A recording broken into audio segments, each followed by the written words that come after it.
Hello, beauties.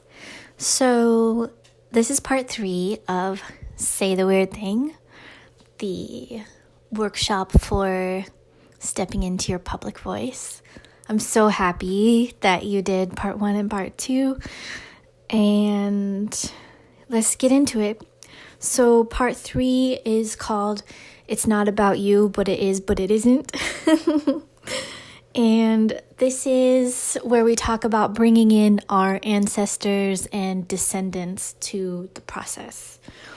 So for this segment, we are going to do a little meditation and a writing practice. So go ahead and grab your paper, pen, and do this at a time when you can, sit and close your eyes for a second. It's not going to be like a super long meditation, but you do want to be able to focus. So now that you have your pen and paper ready and you have a little time and space to close your eyes, go ahead and do that.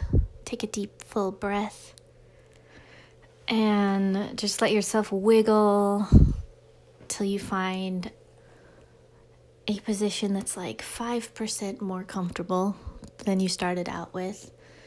And feel your breath, sense your breath in your body, in your stomach. Sense the weight of your body, the parts that are heavy, the parts that are light, and the way that the chair or the pillow or the bed holds you. Sensing the way that you are held.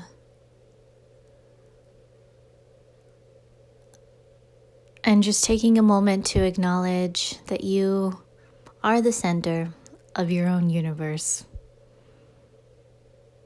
And seeing yourself in your mind's eye as just a tiny little blip, a tiny little orb of energy surrounded by millions of other orbs of energy. Like little cells living harmoniously around each other. Just taking a moment to breathe in the vastness and the beauty of the universe and being a part of it. And take another deep, full breath and hold it at the top for just 2 seconds. Beautiful. And release. And in your mind's eye, I want you to consider this project that you are calling in, whatever it is, whatever the next big thing is for you. It could even be a small thing, but just something that you care about. I want you to let your mind go there and ask yourself, how do you want to feel when you are in creative process? How do you want it to feel throughout the process? How do you want it to feel in your body? How do you want it to feel socially when you share? How do you want other people to feel when you share your work with them? What is at the heart of what you are creating? What is the experience of what you're creating? When you're in creation mode, how old are you?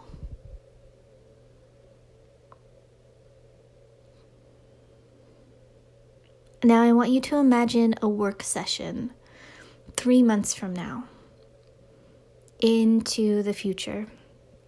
And you're in your space and you have your snacks, and maybe if you like music or white noise that's going.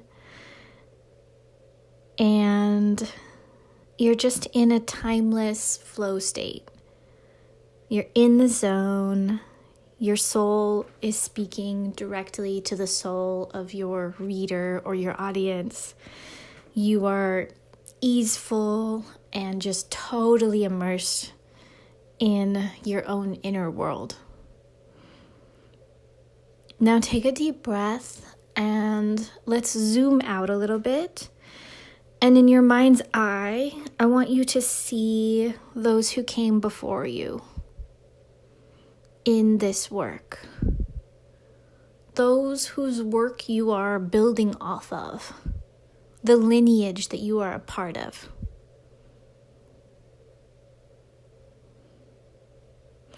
And I want you to see those who will come after you.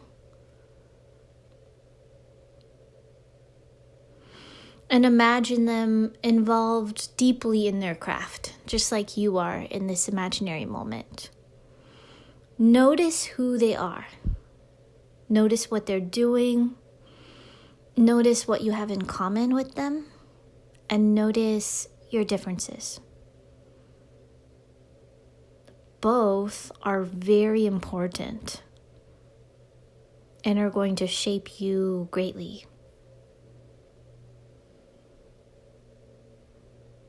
And take another full breath into your stomach and come back to this room. And I want you to take a few minutes to write down what you just saw. And now your homework is to bring in a visual representation of your art ancestor and your art descendant into your workspace. So it could be a little figurine or a card or a photograph. It could be all kinds of things, but you want to have something that represents both of them.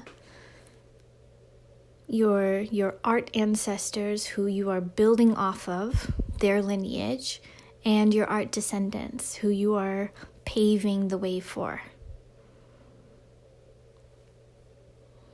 I will give you mine, for example, with my last big project. My art ancestor, who I wanted to be like looking over the process, so I had a photograph of him, was Mr. Rogers. He was like looking over my desk the whole time I did my last book. And I had a photo of my goddaughter, who I am making the work that I want to exist in her world, right? So it doesn't have to be so literal, but I do think it's good to choose a face, even though your ancestors and your descendants are like obviously a group, or they could be a whole movement of people. But I do think that there's something really powerful about calling in somebody to look over you. And I've seen writers who are not even spiritual do this. They do this unconsciously because it's a smart thing to do. It really creates a sense of purpose, because it can be so, overwhelming to sit down at your table. Let me know what comes up for you in the meditation, how this goes. It'd be so cute to see photos of it. And it's all just to remember that you're not alone. It's like you're doing something that's your own idea, but it's also a part of a whole universe of ideas. So that's very beautiful. Thank you for listening, and thank you for doing this whole audio workshop. This is the last part, and this was a joy for me, and I appreciate you.